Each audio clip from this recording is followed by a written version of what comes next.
moi, le design, c'est une méthode créative, en fait, qui permet, dans un premier temps, de résoudre des problèmes, mais surtout d'imaginer de nouveaux scénarios, de possibles, sur des sujets très variés.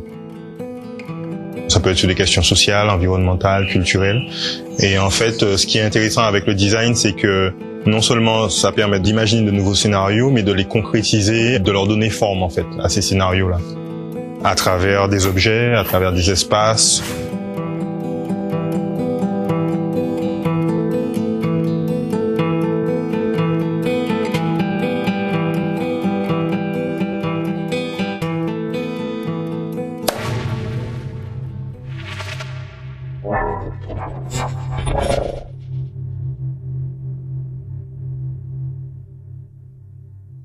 J'ai toujours aimé dessiner. Peut-être comme la plupart des enfants, parce que je crois que tous les enfants aiment dessiner quand même quelque part. Je me suis orienté vers le design parce que une fois, en fait, j'ai regardé une émission sur le design automobile plus particulièrement. Et en fait, je me suis dit, ah, génial, on peut dessiner des voitures, tout ça, ben, je vais faire ça.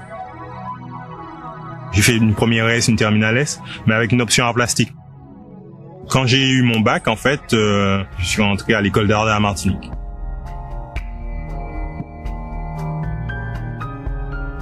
Le campus caribéen des arts a pas mal chamboulé de choses chez moi, dans mon obsession de faire du design automobile, c'est-à-dire que ma perception de ce qu'on pouvait faire dans le monde artistique qui était beaucoup plus large. Grâce à la rencontre d'artistes, en fait, qui étaient aussi enseignants, il y avait aussi des photographes, il y avait des graveurs. Donc, en fait, j'ai découvert beaucoup de médiums et je me suis rendu compte qu'on pouvait faire énormément de choses. Après le campus caribéen des arts, j'avais pas envie de commencer à travailler tout de suite. Je voulais vraiment pousser mes études. Et donc du coup, je suis allé à l'école des arts décoratifs de Strasbourg parce que il y avait une option paysage et puis on pouvait vraiment naviguer dans plein de champs différents.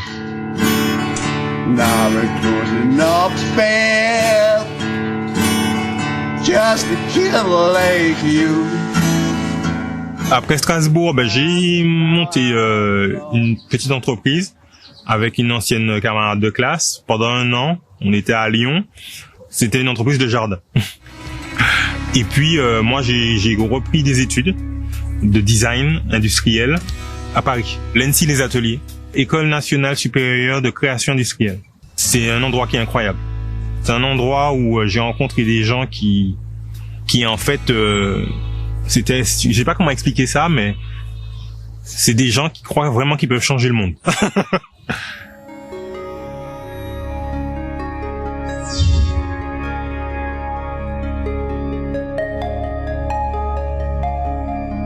Je me suis rendu compte qu'avec le design, on peut vraiment répondre à des questions de société, à des enjeux de société, à des enjeux industriels, que ça touchait beaucoup plus de champs que la forme elle-même.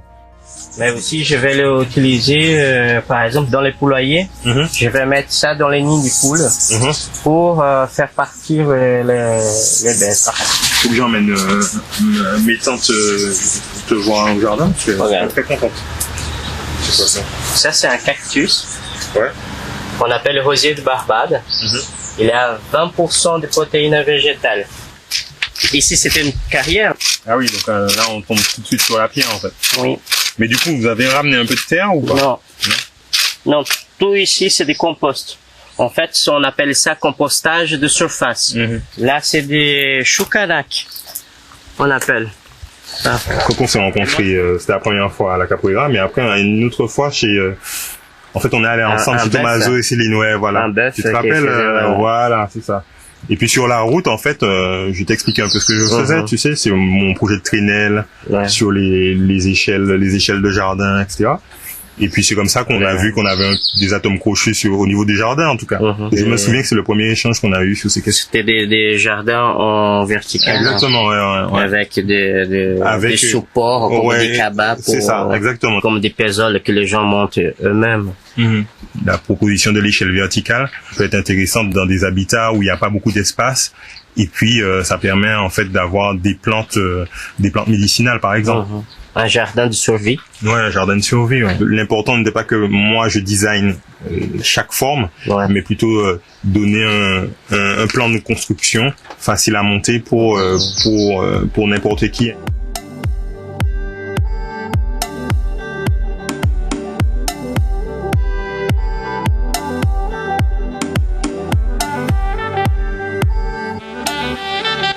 L'un des projets dont je suis le plus fier, c'est le Nesto, le composteur urbain.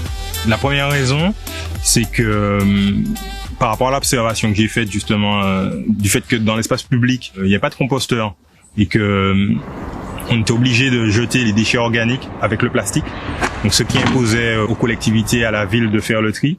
La deuxième raison, c'est que je trouvais qu'il y avait aussi une conscientisation de la population à cette pollution et qu'elle avait envie de participer d'une manière ou d'une autre à, entre guillemets, sauver la planète, quoi. Et puis la troisième, c'est que lorsqu'on y met les déchets organiques, le jus de compost descend directement aux racines de l'arbre, en fait. L'action qu'on va faire aura un impact direct sur l'arbre. Il synthétise un peu tout ce que j'ai envie de transmettre en fait à travers le design. Un objet qui parle de cette relation au vivant, du lien social. Il a été primé 2 fois. Une première fois à Paris pour l'Observer du design et une deuxième fois en Allemagne. Donc c'était pour les German Design Awards. Donc ça, j'étais encore plus content parce que c'est pour avoir un prix en Allemagne, c'est pas parce qu'en fait l'Allemagne c'est un peu reconnu comme la Mecque du design.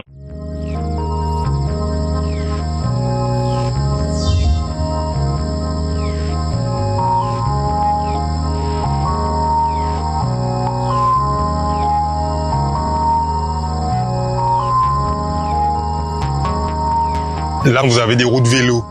Pourquoi? Parce qu'en fait, la vanille, quand elle monte, après, elle peut s'étaler en fait en surface et prendre plus de soleil.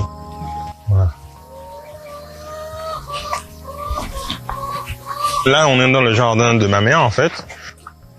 Dans mon travail, on retrouve l'influence de ma mère, en fait, sur sa passion pour le végétal. Et puis, le fait de pouvoir bricoler, en fait, avec des structures, avec des matériaux, on retrouve l'influence de mon père, en fait.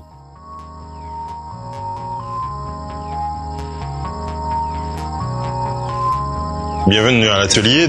J'expose souvent des projets sur lesquels je travaille pour les avoir sous la main. Parce que des fois, il me faut un temps de pause pour pouvoir réfléchir à ces projets-là. Alors là, il y a un travail que j'avais fait sur le quartier Trenel, où j'avais fait un dessin qui était à la fois en fait inspiré de ce que j'avais vu sur place et en imaginant des structures qui pouvaient s'intégrer au paysage. Donc là, par exemple, on a un projet de brumisateur. Il y a de l'eau qui arrive ici sous pression et qui alimente une structure qui est aussi un support pour des plantes végétales. Donc là, on peut voir que des plantes se sont accrochées et poussent sur la structure. Alors, je dois la voir là. Ah oui, là c'est un projet. Voilà, c'est une forme de brumisateur, mais... Alors en fait, la petite histoire pour ce brumisateur-là, c'est qu'en fait, c'est les villes de la Caraïbe qui m'ont inspiré. Parce qu'en fait, j'avais constaté que de Fort-de-France à Kingston, c'est des villes coloniales qui ont un quadrillage en damier, en fait. Pourquoi? Parce qu'en fait, le quadrillage en damier, c'est ce qui permet de très vite d'occuper un territoire, en fait. Tu vois, c'est-à-dire que tu fais des rues perpendiculaires, etc. Et en fait, symboliquement, pour moi, c'est ce qui exprime aussi la modernité, avec toute la violence que ça comprend.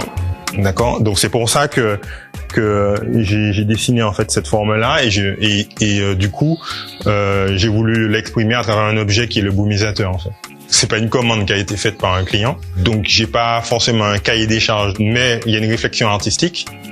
Mais par contre, il y a un travail de design parce que on est contraint par des matériaux, par des processus qu'on doit respecter. Et après, lorsqu'on veut le vendre, ben voilà, on doit faire en sorte que ça plaise aussi à l'usager. Oui. Hello. Hey, 你好。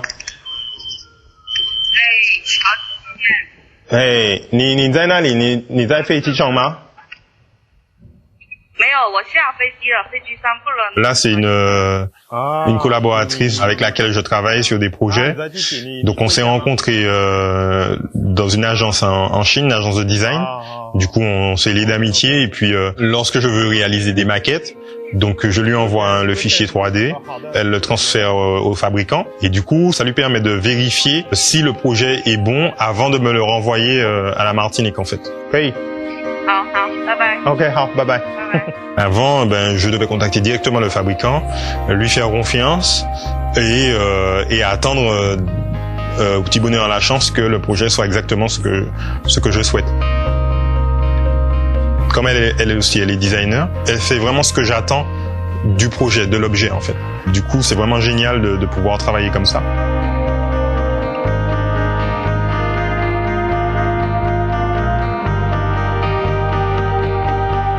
Dans le travail du design, la question de ce que les besoins de l'usager, ce qu'il attend, c'est fondamental. Et c'est pour ça que souvent je pose beaucoup de questions, parce que j'ai besoin de bien comprendre les enjeux pour pouvoir me mettre au travail en fait. Voilà. Parce que effectivement, ça arrive quand même souvent qu'il y a un décalage entre ce que veut le client et ce dont on se rend compte sur place en fait.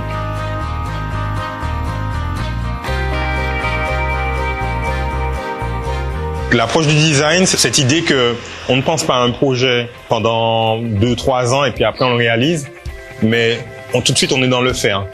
On est dans l'application. L'idée c'est d'avoir des interventions suffisamment souples pour avoir du feedback et retourner sur la planche à conception et réessayer.